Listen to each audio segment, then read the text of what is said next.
हाजी नईम साहब का जवाब सुना तो मेरा मुंह खुले का खुला रह गया। यूं लगा जैसे मेरे पैरों तले जमीन खिसक गई हो। मैंने दोबारा पूछा, हाजी साहब क्या कहा आपने? हाजी साहब ने मुकम्मल इत्मीनान से वही जवाब दिया, मैं अपने बेटे राशिद को बदमाश बनाना चाहता हूँ। मैंने बेइख्तियार अपनी कनपट्टी खुजाई। हाजी साहब को मैं 20 साल से जानता हूँ, इंतहाई डिसेंट इंसान है, रिटायर्ड बैंक अफसर हैं, निहायत खुश लिबास होने के साथ साथ निहायत ही शरीफ भी हैं, हमेशा से तालीम के हक में रहे हैं। माशाअल्लाह 4 बेटों के बाप हैं। बड़ा बेटा लंदन में इंजीनियर है, दूसरा अमेरिका में डॉक्टर है और तीसरा कनाडा में पायलट है, जबकि उनका चौथा बेटा राशिद यहाँ पर ही हाजी साहब के साथ रहता है और सेकंड ईयर का स्टूडेंट है। राशिद पढ़ाई में कुछ ज्यादा अच्छा नहीं है, ज्यादातर मोटरसाइकिल पर आवारा दोस्तों के साथ घूमता रहता है। 2-3 दफा हवालात की भी सैर कर चुका है। पता नहीं क्यों हाजी साहब उसके बारे में सब कुछ जानते हुए भी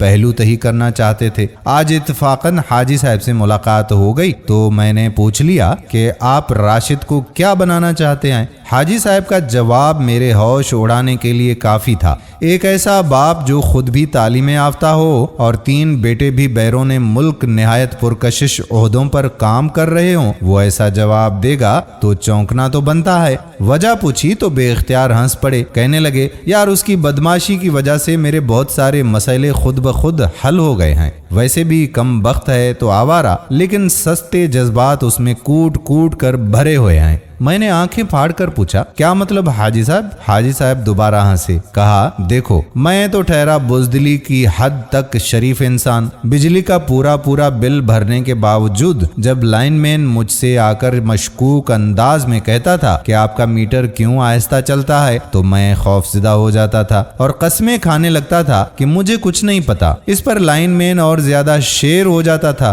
और धमकी देता था कि अगर उसे कुछ पैसे ना दिए गए तो वो ऊपर शिकायत लगा देगा, जिसके नतीजे में ना सिर्फ मीटर कट जाएगा बल्कि लाखों रुपए का जुर्माना भी भरना होगा। मैं हर दफा उसे बिला वजह खुश करने के लिए 2000 दिया करता था। इस बात की खबर मेरे छोटे बेटे राशिद को हुई तो उसने अपने अंदाज से लाइनमैन से बात की। फायदा ये हुआ कि लाइनमैन खौफज़दा हो गया और अब जब भी आमना सामना हो तो सलाम करके चुपके से निकल जाता है। बाजार में एक दफा एक मोटरसाइकिल वाला गलत रुख पर आ रहा था, सीधा मुझसे टकरा गया और उल्टा मुझे ही गालियां देने लगा। राशिद मेरे साथ था। उसने मोटरसाइकिल वाले को 2-3 थप्पड़ लगाए और मोटरसाइकिल वाला बेइख्तियार मेरे कदमों में गिर गया। तुमने देखा होगा कि हमारे हमसाए अक्सर अपनी गाड़ी हमारे गेट के ऐन सामने लगा जाते थे। मैंने 1-2 दफा उनसे गुजारिश की कि ऐसा ना किया करें क्योंकि फिर हमें गेट खोलने में परेशानी होती है, लेकिन उन्होंने उल्टा मुझे बुरा भला कहा और बाज नहीं आए। राशिद ने एक ही दफा उनके दरवाजे पर जाकर कोई बात की, उसके बाद उनकी गाड़ी कभी हमारे गेट के सामने खड़ी नहीं हुई। अब हंसने की मेरी बारी थी। मैंने कहा लगाया। मैंने कहा, तो गोया आप 3 बेटों को आला तालीम दिलवाने के बाद चौथे बेटे की बदमाशी एंजॉय कर रहे हैं। हाजी साहब खामोश हो गए, कुछ देर मेरी आंखों में देखते रहे, फिर मेरा हाथ पकड़कर करीबी दुकान के थड़े पर बैठ गए और बोले, सच पूछो तो मुझे राशिद कभी अच्छा नहीं लगा, लेकिन अब एहसास होता है कि काश मैंने अपने सारे बेटों को ऐसा ही बनाया होता। मैंने जिस बेटे को भी आला तालीम दिलवाई वो मुस्तकबिल बनाने के लिए मुल्क से बाहर चला गया। मेरे 3 बेटे शादीशुदा हैं और अपने अपने घर बहुत खुश भी हैं, लेकिन मैं और मेरी बीवी बिल्कुल यहाँ पर अकेले हो गए हैं। पढ़ी लिखी औलाद माँ बाप का फख्र होती है, लेकिन बाज औकात माँ बाप के किसी काम की नहीं रहती।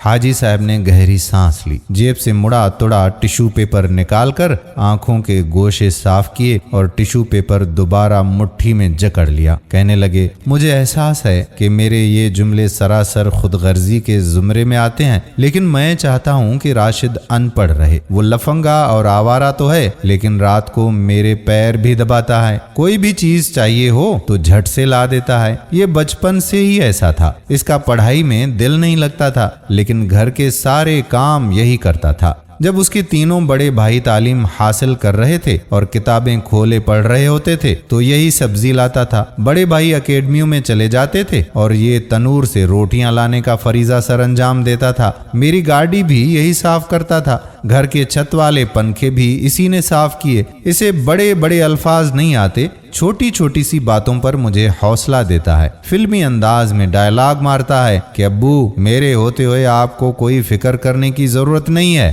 میری دعا ہے کہ یہ سیکنڈ ایئر میں پھر فیل ہو جائے تاکہ نہ کبھی تعلیم حاصل کرے نہ ہمیں چھوڑ کر باہر جائے۔ پتہ نہیں کیوں مجھے یقین ہے کہ یہ بدمعاش مرتے دم تک میرا ساتھ کبھی نہیں چھوڑے گا اور ہمارے بڑھاپے کا سہارا بھی بنے گا۔ حاجی صاحب بے اختیار زور سے ہنس پڑے اور مٹھی کھول کر ایک بار پھر گیلا ٹشو اپنی آنکھوں پر رکھ لیا۔ دوستو امید کرتے ہیں کہ ہماری یہ ویڈیو بھی آپ کو ضرور پسند آئی ہوگی اور اپنے دوستوں کے ساتھ اسے بھی شیئر کریں گے۔ آنے والی ویڈیو تک اپنے میزبان قادر بخش کلہوڑوں کو اجازت دیجیے۔ اللہ حافظ۔